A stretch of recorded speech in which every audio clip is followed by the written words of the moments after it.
नमस्कार। आज की ज्योग्राफी एनसीईआरटी की क्लास में कक्षा 11 की भौतिक भूगोल के मूल सिद्धांत नाम की एनसीईआरटी के 5वें अध्याय का अध्ययन करेंगे।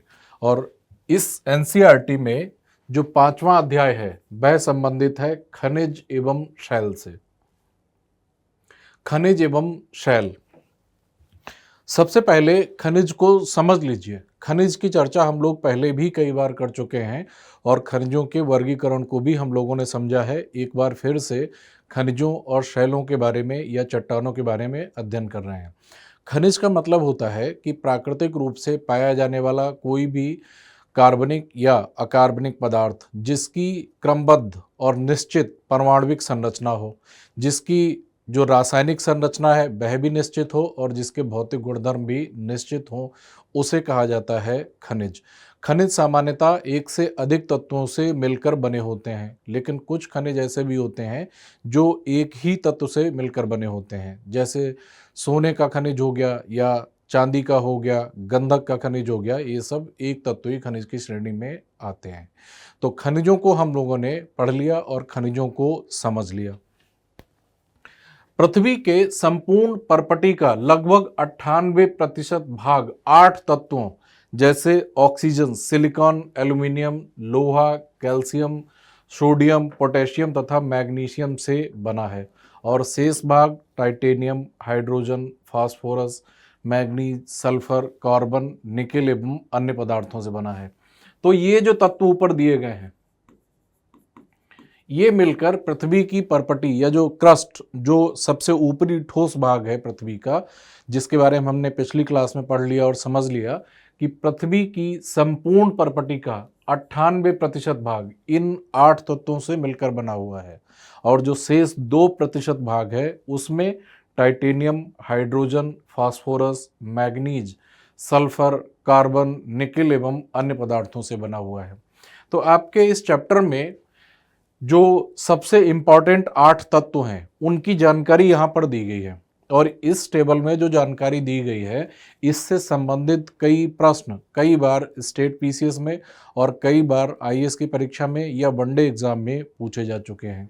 तो ये जो शेष 2% हैं उन ये वाले, इनके बारे में अगर उनका प्रतिशत भाग अगर आप याद नहीं रखते हैं तब भी कोई बात नहीं है। बस आप सामान्य रूप से याद रखिएगा कि पृथ्वी की परपटी के 98% भाग का निर्माण इन 8 तत्वों द्वारा होता है और इन 8 तत्वों का प्रत्येक का जो प्रतिशत भाग है वह इतना है।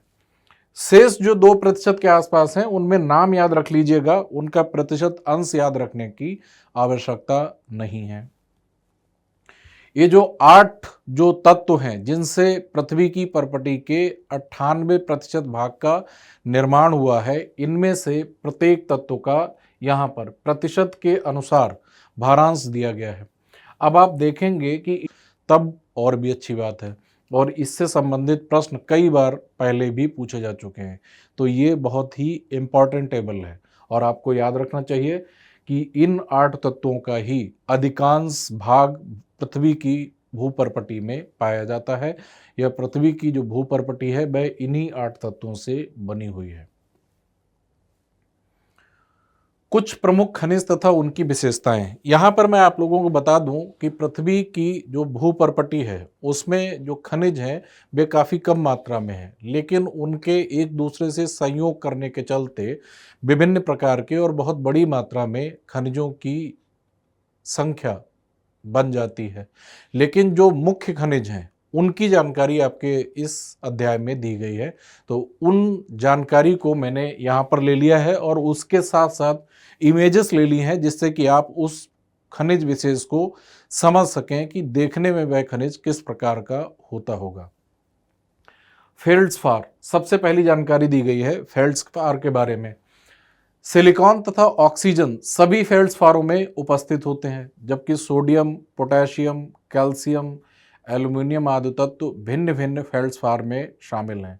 पृथ्वी की परपटी का आधा भाग फेल्ड्स्पार से ही बना हुआ है और इसका रंग हल्का क्रीम से हल्का गुलाबी तक होता है। यहाँ पर एक बात ध्यान रखने वाली है कि पृथ्वी की परपटी का आधा भाग फेल्ड्स्पार से बना है और पहली ही लाइन लिखी हुई है कि सिलिका तथा ऑक्सीजन सभी फेल्ड्स्पारों में उपस्थित होते हैं। और आपने इस टेबल में देख लिया था कि ऑक्सीजन और सिलिकॉन ही दो मुख्य तत्व हैं। 46.60% ऑक्सीजन और सिलिकॉन 27.72%। और इन्हीं दो तत्वों की अधिकता होती है फेल्ड्स्पार में। इसीलिए लिखा हुआ है कि पृथ्वी की परपटी में लगभग आधा भाग फेल्ड्स्पारों का ही है। इसका रंग हल्के क्रीम से हल्का गुलाबी तक होता है। चीनी मिट्टी के बर्तन तथा कांच बनाने में भी इसका उपयोग होता है। फेल्ड्स्पार दिखता कैसा है? ये है फेल्ड्स्पार। फेल्ड्स्पार की जब मैंने इमेजेस को सर्च किया तब मुझे ब्रिटानिका वेबसाइट पर एक इमेज मिली। ये इमेज फेल्ड्स्पार को दर्शा रही है। इस तरीके का दिखता है फेल्ड्स्पार खनिज। अगली जानकारी दी गई है क्वार्ट्ज के बारे में। क्वार्ट्ज जो खनिज होता है वह सफ़ेद रंग का होता है, हल्के रंग का होता है। ये रेत एवं ग्रेनाइट का प्रमुख घटक है और इसमें सिलिका होता है। देखने में ये इस प्रकार का दिखाई देता है। ये है geology.com से ये इमेज ली गई है। ये है क्वार्ट्ज। अगली जानकारी पायरोक्सिन खनिज के बारे में दी गई है। कैल्शियम, एल्युमिनियम, मैग्नीशियम, आयरन तथा सिलिका इसमें शामिल होते हैं। और पृथ्वी की जो भूपृष्ठ है या पृथ्वी की जो परपटी है उसका 10% हिस्सा पायरोक्सिन से बना हुआ है। सामान्यतः ये उल्का पिंड में पाया जाता है पायरोक्सिन। और देखने में पायरोक्सिन खनिज इस प्रकार का दिखाई देता है, हल्के हरे रंग का। एम्फीबोल। एम्फीबोल में कौन कौन से तत्व पाए जाते हैं? एम्फीबोल के प्रमुख तत्व एल्युमिनियम, कैल्शियम, सिलिका, लोहा और मैग्नीशियम इत्यादि हैं। और इनसे पृथ्वी के भूपृष्ठ का 7% भाग निर्मित हुआ है। एम्फीबोल देखने में इस कलर का दिखाई देता है, डार्क कलर का। अब्रक। अब्रक को इंग्लिश में माइका कहते हैं। इसमें पोटेशियम, एल्युमिनियम, मैग्नीशियम, लोहा, सिलिका आदि निहित होते हैं या शामिल होते हैं। पृथ्वी की परपटी में इसका 4% अंश होता है। ये सामान्यतः आग्नेय एवं रूपांतरित शैलों में पाए जाते हैं।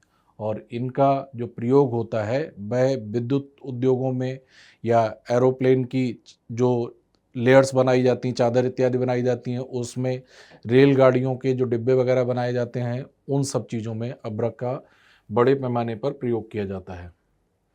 अगली जानकारी दी है ओलिवीन खनिज के बारे में। ओलिवीन खनिज हरे रंग का दिखाई देता है।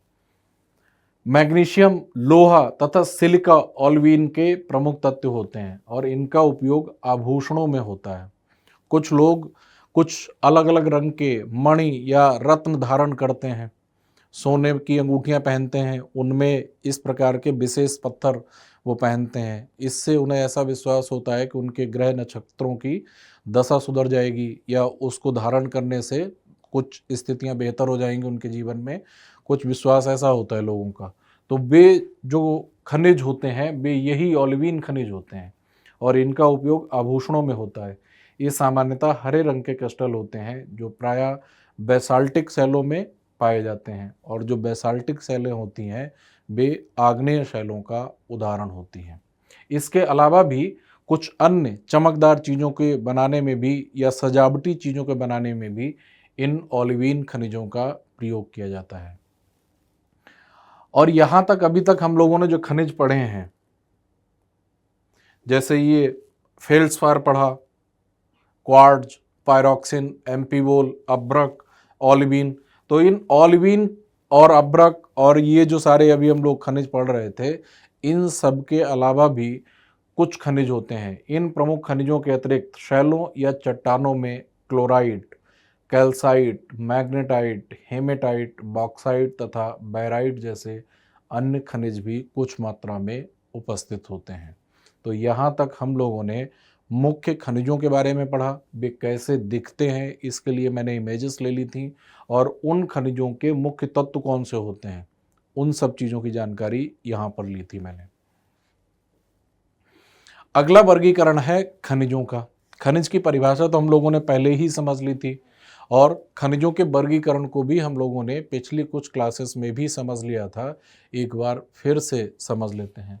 खनिज धात्विक खनिज हो सकते हैं या अधात्विक खनिज हो सकते हैं। धात्विक खनिजों में लौह खनिज हो सकते हैं,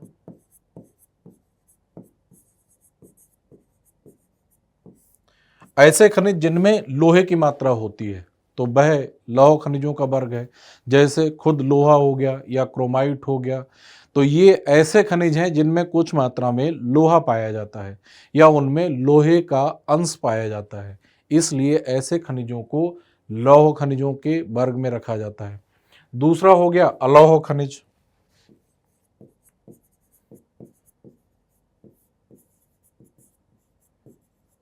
अलौह खनिज ऐसे धात्विक खनिज होते हैं जो होते तो धात्विक खनिज हैं, जिनसे धातुएं ही प्राप्त होती हैं, लेकिन उनमें लोहे का अंश नहीं होता है, जैसे तांबा हो गया, जैसे चांदी हो गई, सोना हो गया, एल्युमिनियम हो गया।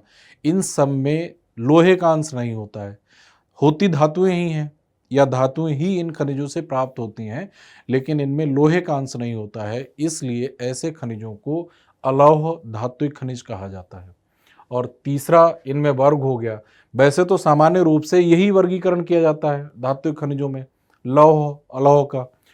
कुछ जगह इसमें ही बहुमूल्य खनिज जो होते हैं वे बाजार में उनके मौद्रिक मूल्य के आधार पर अलग वर्ग उनका निर्धारित किया जाता है।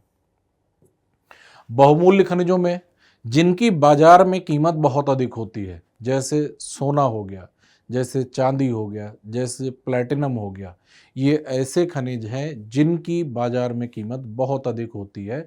तो ये जो वर्ग रखा जाता है बहुमूल्य खनिज का, ये वर्ग इस आधार पर निर्धारित किया जाता है कि उनकी बाजार में कीमत कितनी है।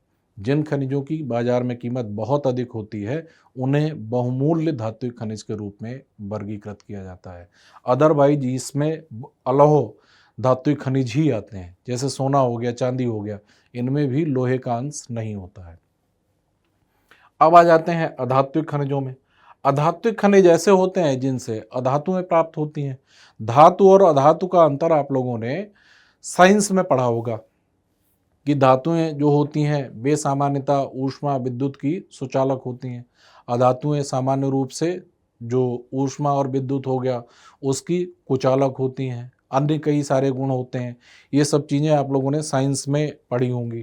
तो अधात्विक खनिज ऐसे होते हैं जिनसे अधातुएं प्राप्त होती हैं, जैसे मान लीजिए गंधक, जैसे फास्फेट,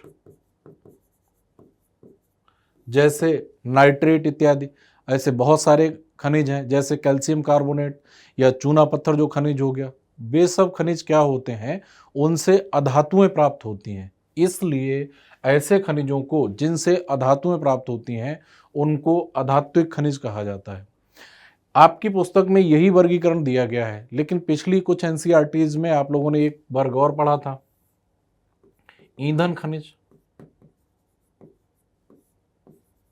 तो कुछ खनिज ऐसे होते हैं जिन्हें ईंधन के रूप में इस्तेमाल किया जाता है, वे भी अधात्विक खनिजों के अंतर्गत ही आते हैं, जैसे कोयला हो गया, पेट्रोलियम हो गया। तो ये सब ऐसे खनिज हैं जो कि अधात्विक खनिज हैं, उनसे धातुएं प्राप्त नहीं होती हैं, लेकिन उन खनिजों का प्रयोग ऊर्जा उत्पादन के लिए किया जाता है, इसलिए एक वर्ग उनका अलग से बना दिया जाता है कि ऐसे खनिज जिनसे ऊर्जा प्राप्त की जा सके उन्हें ईंधन खनिज के रूप में रखा जाता है।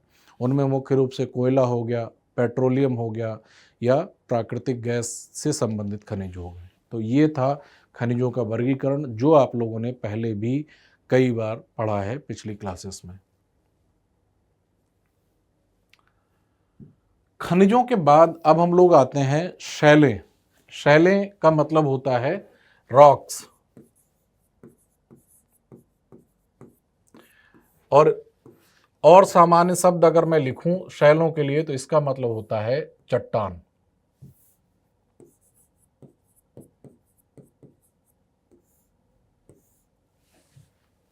शैलें इंग्लिश में कहा जाता है रॉक्स, और सामान्य शब्द जो उनके लिए प्रयोग किया जाता है वह चट्टान प्रयोग किया जाता है। तो चाहे शैलें लिखा हो चाहे चट्टान लिखा हो, एक ही बात है। पृथ्वी की परपटी शैलों से बनी है, या पृथ्वी की जो परपटी है वह चट्टानों से बनी हुई है। शैल का निर्माण एक या एक से अधिक खनिजों से मिलकर होता है। अब यहाँ पर आप लोग समझिए, खनिजों का निर्माण एक या एक से अधिक तत्वों से मिलकर होता है और चट्टानों का निर्माण एक या एक से अधिक खनिजों से मिलकर बना होता है। तो जो शैलें होती हैं वे या तो एक या एक से अधिक खनिजों से मिलकर बनी होती हैं और उन चट्टानों से ही भूपर्पटी का निर्माण होता है। शैलों में खनिज घटकों का कोई निश्चित संगठन नहीं होता है। उनका जो प्रतिशत है खनिजों का, कि मान लीजिए कोई चट्टान पाई जा रही है तो उस चट्टान में ये वाला खनिज इतने प्रतिशत होगा, ऐसा निर्धारित नहीं होता है। चट्टानों में जो खनिज होते हैं उनकी मात्रा अलग अलग होती है, उनका केमिकल कंपोजिशन जो होता है वह पूर्व निर्धारित नहीं होता है। अलग अलग प्रकार की चट्टानों में खनिजों का संयोजन अलग अलग प्रकार से होता है, उनकी मात्रा भी अलग अलग होती है और उनका प्रतिशत भार भी अलग अलग होता है। ये बात समझाने का प्रयास किया गया यहाँ पर। शैलें जो होती हैं वे तीन प्रकार की होती हैं। निर्माण पद्धति के आधार पर शैलों को तीन समूहों में विभाजित किया गया है। पहली है आग्नेय शैलें। आग्नेय शैलों को प्राथमिक शैल भी कहा जाता है। प्राथमिक शैल या प्राथमिक चट्टानें,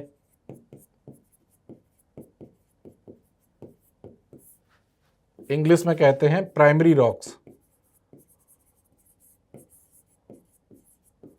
जब आग्नेय शैलों को प्राथमिक शैल या प्राथमिक चट्टानें कहेंगे तब इन्हें कहा जाता है प्राइमरी रॉक्स। और आग्नेय शैलों के लिए इंग्लिश वर्ड जो है वह है इग्नियस रॉक्स।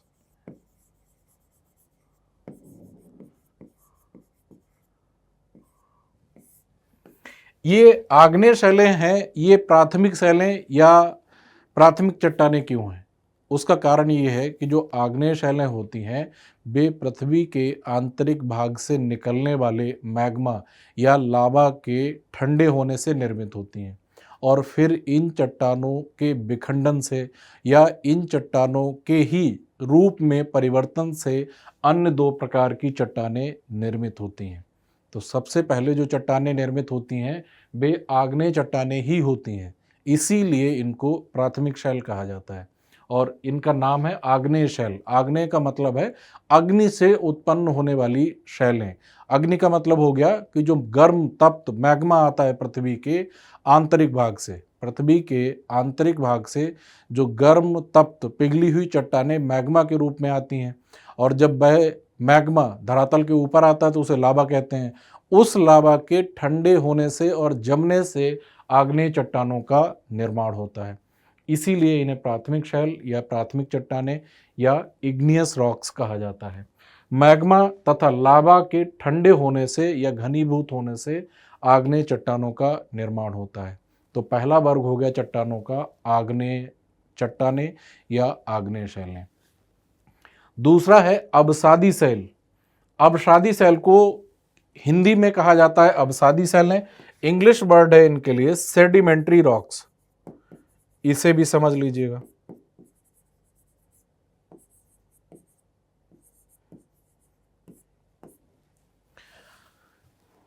पृथ्वी की परपटी पर चाहे आग्नेय शैलें हों, चाहे अन्य प्रकार की शैलें हों, कायांतरित शैलें हों, किसी भी प्रकार की शैलें हों, तो वे अपक्षय के विभिन्न कारकों के प्रति अनावृत होती हैं।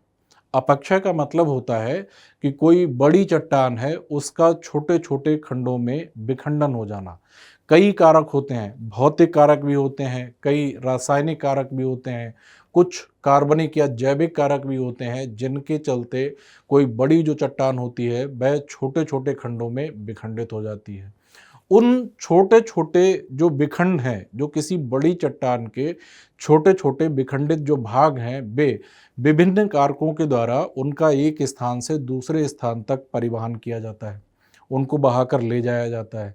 और जब किसी स्थान पर एक के ऊपर एक लगातार ऐसी विखंडित चट्टानों के जो विखंड हैं या अवसाद हैं इकट्ठे होते रहते हैं, तो एक साथ लगातार लंबे समय तक चट्टानों के विखंडित भागों के एक साथ एक जगह पर संचित होने से जो शैलें निर्मित होती हैं उनको कहा जाता है अवसादी शैलें। अवसादी शैलों का मतलब हो गया अवसाद से निर्मित चट्टानें। और अवसाद किससे निर्मित होते हैं? अन्य प्रकार की चट्टानों के अपक्षय से। और अपक्षय का मतलब होता है विघटन होना, विखंडन होना। एक बार फिर से समराइज करके समझा रहा हूँ कि जब अन्य प्रकार की चट्टानें अपक्षय के फलस्वरूप या विघटन के फलस्वरूप छोटे छोटे खंडों में विभाजित हो जाती हैं, उन छोटे छोटे खंडों के एक ही स्थान पर लगातार संचय होने से जिस प्रकार की शैलें निर्मित होती हैं उनको कहा जाता है अवसादी शैलें। और अवसादी शैलों में लिखा हुआ है बहिर्जनित प्रक्रियाओं के द्वारा शैलों के अंशों के निक्षेपण का परिणाम, या अन्य प्रकार की चट्टानों के अंशों के या खंडों के लगातार संचय होने और निक्षेपण होने के परिणाम स्वरूप अवसादी शैलें निर्मित होती हैं। अगला है कायांतरित शैल। कायांतरित शैल को इंग्लिश में कहा जाता है मेटामॉर्फिक रॉक्स। मेटामॉर्फिक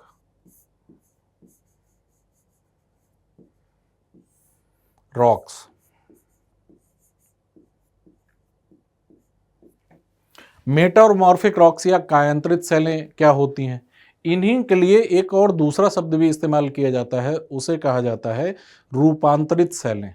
तो चाहे रूपांतरित शैलें लिखा हो, चाहे कायांतरित शैलें लिखा हो, एक ही मतलब है। जब विभिन्न प्रकार की चट्टानों में, चाहे वे आग्नेय शैलें हों, चाहे वे अवसादी शैलें हों, उनमें जब प्रेशर, वॉल्यूम और टेम्परेचर, दाब, आयतन और ताप में परिवर्तन के फलस्वरूप जब चट्टानों में पदार्थ पुनः संगठित होता है और जब चट्टानों में पुनः क्रिस्टलीकरण होता है, पदार्थ पुनः संगठित होता है, तो उससे जो नए प्रकार की चट्टानें बनती हैं उन्हें कहा जाता है कायांतरित शैलें, मेटामॉर्फिक रॉक्स। अब पहले इन तीनों ही प्रकार की चट्टानों के कुछ उदाहरणों को देख लेते हैं, उसके बाद में हम लोग कायांतरण के बारे में या कायांतरित शैलों के बारे में कुछ और जानकारी समझेंगे। इग्नियस रॉक्स या फिर आग्नेय चट्टानें।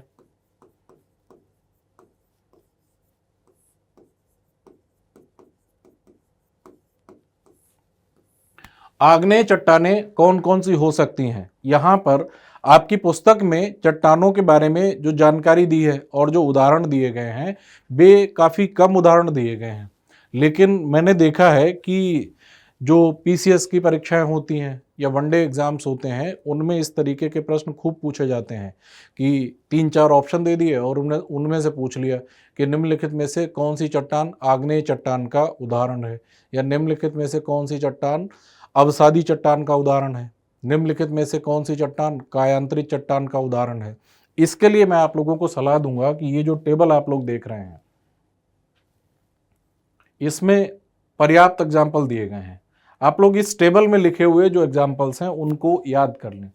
इग्नियस रॉक्स या फिर आग्नेय चट्टानों के examples: basalt, pumice, obsidian, rhyolite, scoria, dacite, granite, gabbro, diabase, diorite और पेग्मेटाइट, पेरिडोटाइट, ये सारे जो चट्टानों के उदाहरण जो लिखे गए हैं ये आग्नेय चट्टानों के उदाहरण लिखे गए हैं। और आग्नेय चट्टानों के बारे में हम लोगों ने समझ लिया था कि आग्नेय चट्टानों का जो निर्माण होता है वह पृथ्वी के आंतरिक भाग से आने वाली जो तप्त गर्म चट्टानें जो पिघले हुए रूप में आती हैं जिसे मैग्मा कहते हैं, उस मैग्मा के धरातल पर आने और उस लावा के ठंडे होने से निर्मित होती हैं। और निर्मित होने के आधार पर जो आग्नेय चट्टानें हैं उनको अलग अलग रूप में भी वर्गीकृत किया जा सकता है। जैसे यदि मैग्मा शीघ्रता से धरातल पर आकर ठंडा हो जाता है तो जो चट्टानों के जो कण होंगे वे छोटे छोटे कण होंगे, और जब जो मैग्मा है धीरे धीरे करके जब ठंडा होगा तब जो चट्टानों के कण होंगे वे बड़े आकार वाले होंगे।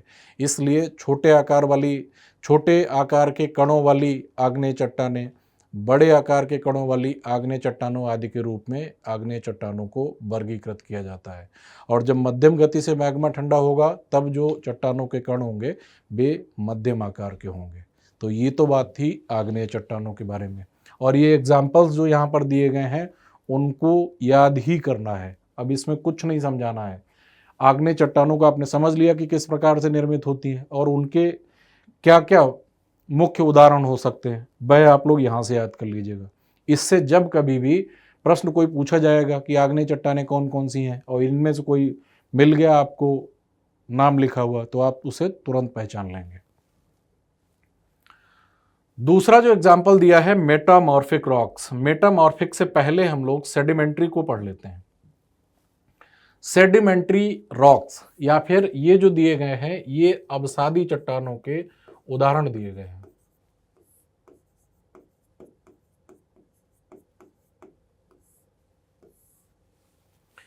चट्टानों के उदाहरण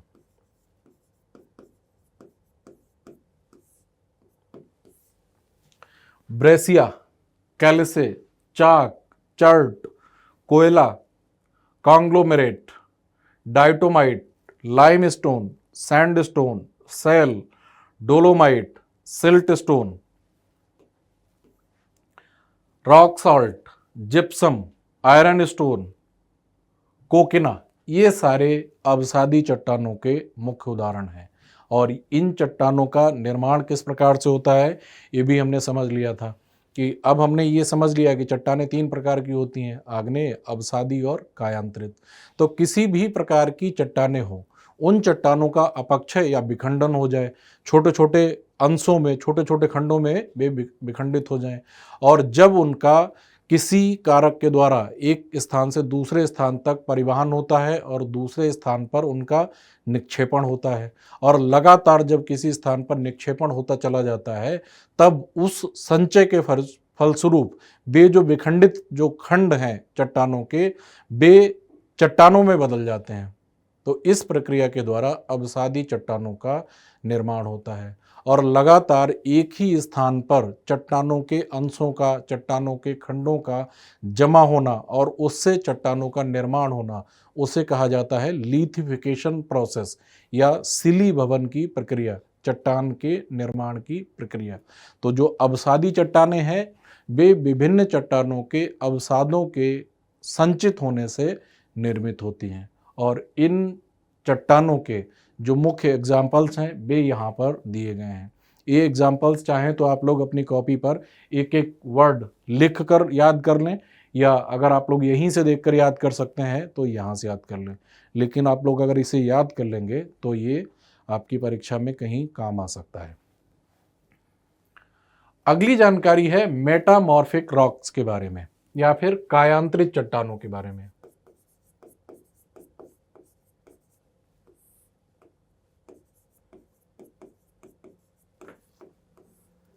कायांतरित चट्टानों के उदाहरण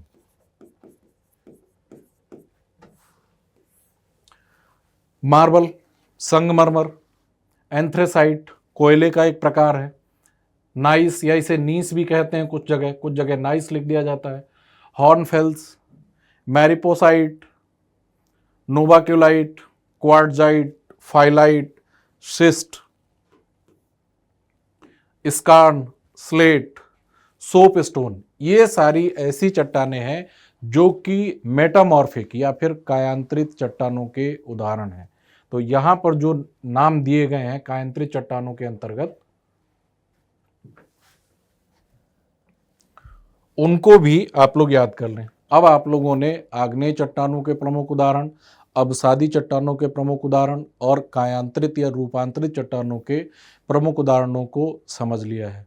अब आपसे अगर कभी भी ये पूछा जाएगा कि निम्नलिखित में से कौन सा एग्जाम्पल है आग्नेय का, तो आप बता देंगे। कायांतरित चट्टानों का पूछा जाएगा तब भी बता देंगे। अवसादी चट्टानों के बारे में पूछा जाएगा तब भी आप उसका उत्तर दे देंगे। अब यहाँ पर समझ लेते हैं कि कायांतरित चट्टानों का निर्माण कैसे होता है। आग्नेय और अवसादी चट्टानों के निर्माण के बारे में हम लोगों ने समझ लिया था। कायांतरित चट्टानों के निर्माण के बारे में भी समझ लिया था कि ताप, दाब और आयतन में परिवर्तन के परिणाम स्वरूप पुनः क्रिस्टलीकरण हो और पदार्थ पुनः संगठित हो जाए, तब उसे या उस चट्टान को कहेंगे कायांतरित चट्टान। किसी भी चट्टान में, चाहे आग्नेय चट्टान हो चाहे अवसादी चट्टान हो, अगर उस चट्टान में तीन ऑब्जेक्ट हैं, ताप, दाब तथा आयतन में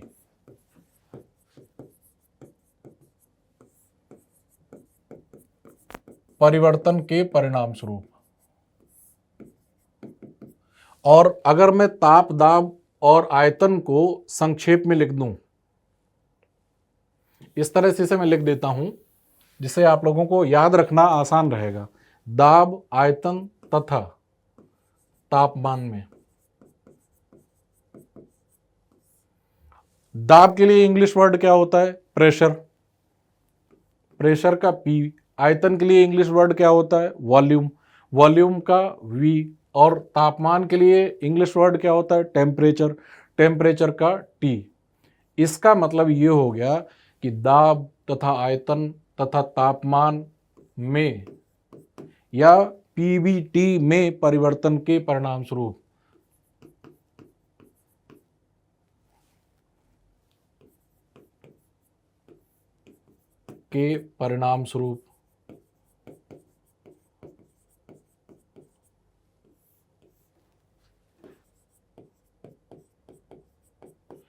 चट्टानों में पुनः क्रिस्टलीकरण होता है, उसके क्रिस्टल्स पुनः व्यवस्थित होते हैं।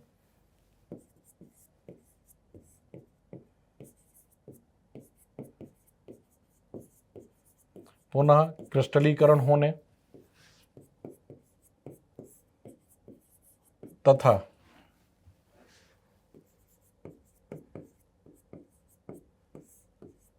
चट्टानों के पुनः संगठित होने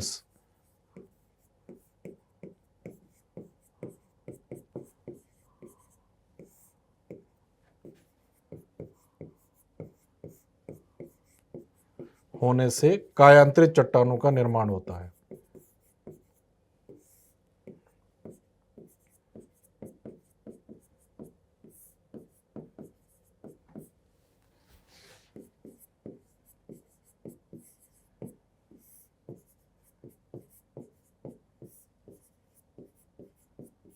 अब आप लोग समझ गए होंगे कि चाहे आग्नेय चट्टानें हों, चाहे अवसादी चट्टानें हों, अगर उनके कणों में या उन चट्टानों में ताप, दाब, आयतन में परिवर्तन हो रहा है, PVT, 3 लीटर याद रखिएगा। P का मतलब प्रेशर, V का मतलब वॉल्यूम, T का मतलब टेम्परेचर। तो ताप, दाब, आयतन में अगर परिवर्तन हो रहा है और उस परिवर्तन के परिणाम स्वरूप चट्टानों के कणों में या चट्टानों के क्रिस्टल्स में पुनर्व्यवस्थापन हो रहा है और चट्टानें पुनः संगठित हो रही हैं, तो ऐसे परिवर्तन से जो नई चट्टानें बनेंगी उन्हें कहा जाएगा कायांतरित चट्टानें। कायांतरण दो प्रकार से हो सकता है मुख्य रूप से।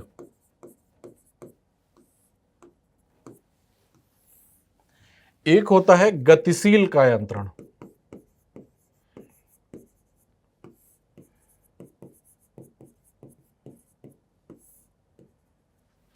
और दूसरा होता है ऊष्मीय कायांतरण।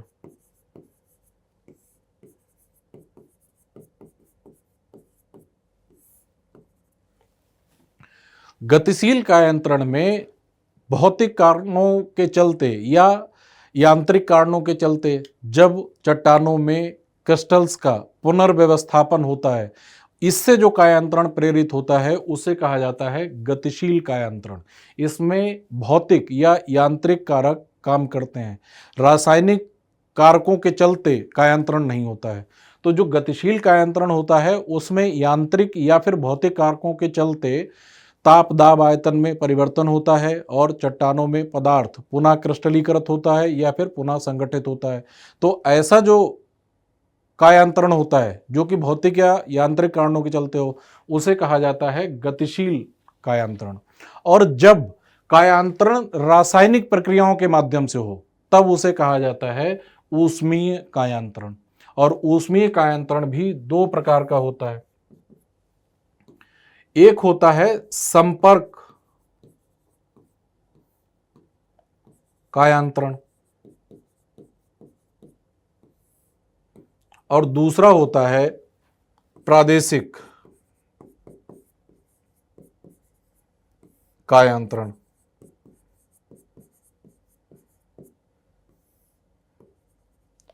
संपर्क कायांतरण में क्या होता है कि जब मान लीजिए मैग्मा नीचे से, जैसे ये धरातल हो गया, नीचे से मैग्मा ऊपर की ओर आता है,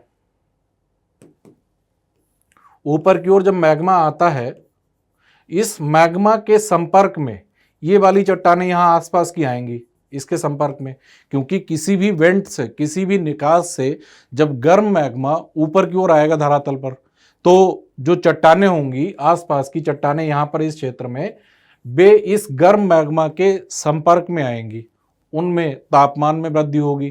तापमान में वृद्धि होने से क्या होता है कि उनमें ताप दाब, हमने पहले ही पढ़ लिया था कि ताप दाब में, आयतन में, उनमें परिवर्तन होगा।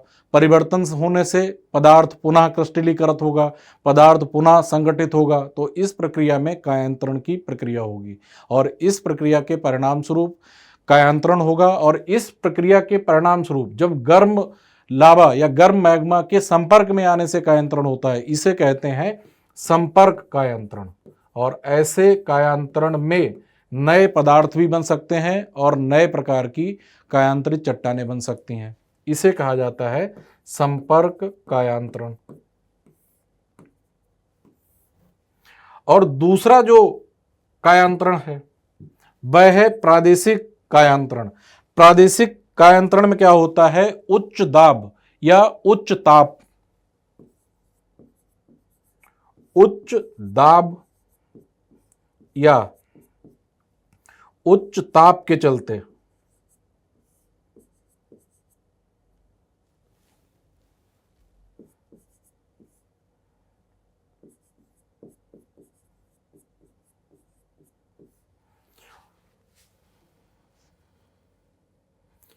उच्च दाब या उच्च ताप के कारण कायांतरण में यहां पर लिख दे रहा हूं।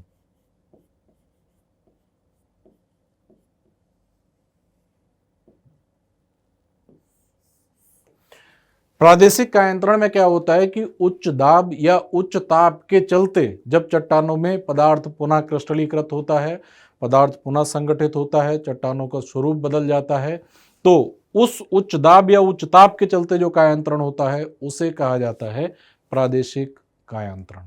तो इस प्रकार से कायांतरण की जो प्रक्रिया होती है वह मुख्य रूप से दो वर्गों में।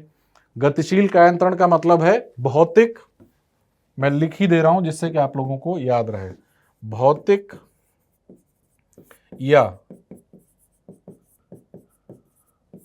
यांत्रिक कारणों के चलते कायांतरण होने वाला कायांतरण।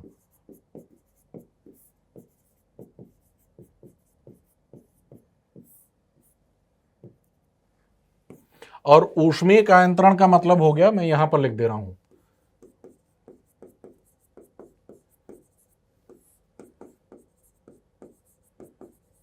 रासायनिक क्रियाओं के कारण होने वाला कायांतरण।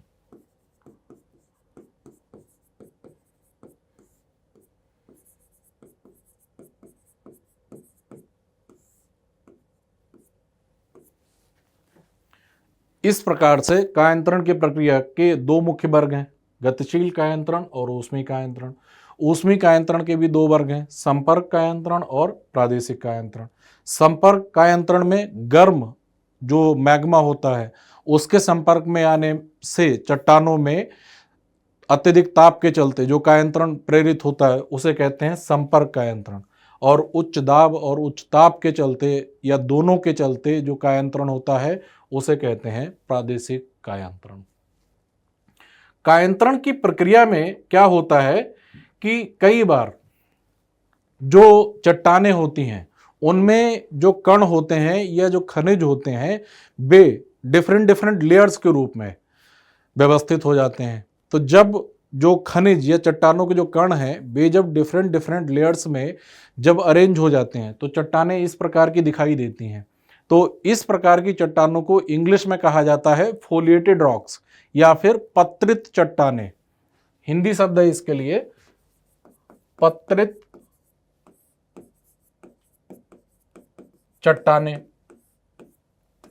कायांतरण की प्रक्रिया में जब चट्टानों में खनिजों के कण या खनिज समूह अलग अलग परतों में इस प्रकार से व्यवस्थित हो जाएं, तब इसे कहेंगे पत्रित चट्टानें। और इंग्लिश वर्ड है इसके लिए फोलिएटेड रॉक्स, और इस प्रक्रिया को कहा जाता है फोलिएशन। और जब अलग अलग प्रकार की लेयर्स नहीं होती हैं, खनिज के जो कण होते हैं वे रैंडमली अरेंज होते हैं, उन्हें कहा जाता है नॉन फोलिएटेड रॉक्स या फिर अपत्रित चट्टानें। और इसी में एक और अवधारणा छोटी सी जुड़ी हुई है कि जब कायांतरित चट्टानों में अलग अलग खनिजों के कण अलग अलग रंगों में दिखाई देने लगे, तब उसको कहा जाता है, उस प्रक्रिया को कहा जाता है बैंडिंग। और जब किसी चट्टान में अलग अलग खनिज के कण अलग अलग रंगों में दिखाई दें, तब उस शैल या उस चट्टान को कहा जाता है बैंडेड शैल। तो यहां पर हम लोगों ने ये कायांतरित चट्टानों के बारे में इतना सब कुछ पढ़ा। एक छोटी सी चीज रह गई थी, अवसादी चट्टानों के बारे में लिखा हुआ है अवसादी शैलों का वर्गीकरण। निर्माण पद्धति के आधार पर अवसादी शैलों का वर्गीकरण 3 प्रमुख समूहों में किया जाता है। हम लोगों ने ये तो पढ़ लिया था कि जो आग्नेय चट्टानें हो या कायांतरित चट्टानें हो, उन चट्टानों के अपक्षय या विखंडन के परिणाम स्वरूप चट्टानें छोटे छोटे खंडों या छोटे छोटे अंशों में विभाजित हो जाती हैं। और जब वे ही अंश या वे ही छोटे छोटे खंड किसी क्षेत्र में लगातार उनका संचय होता रहता है, तो उस संचय के परिणाम स्वरूप अवसादी चट्टानें बनती हैं। तो जो अवसादी चट्टानें जो निर्मित होती हैं वे 3 प्रक्रियाओं से निर्मित होती हैं। भौतिक या यांत्रिकी रूप से निर्मित होती हैं, बालुकाष्म हो गया, पिंड शिला, चूना पत्थर, शैल हो गया, विमृदा आदि, ये यांत्रिकी रूप से निर्मित होती हैं। कुछ अवसादी शैलें कार्बनिक रूप से या जैविक रूप से निर्मित होती हैं, जैसे गीजराइट हो गया, खड़िया हो गया, चूना पत्थर, कोयला हो गया। कुछ रासायनिक रूप से निर्मित होती हैं, जैसे श्रृंग प्रस्तर, प्रस्तर का मतलब हो गया पत्थर, चूना पत्थर, हेलाइट, पोटाश इत्यादि।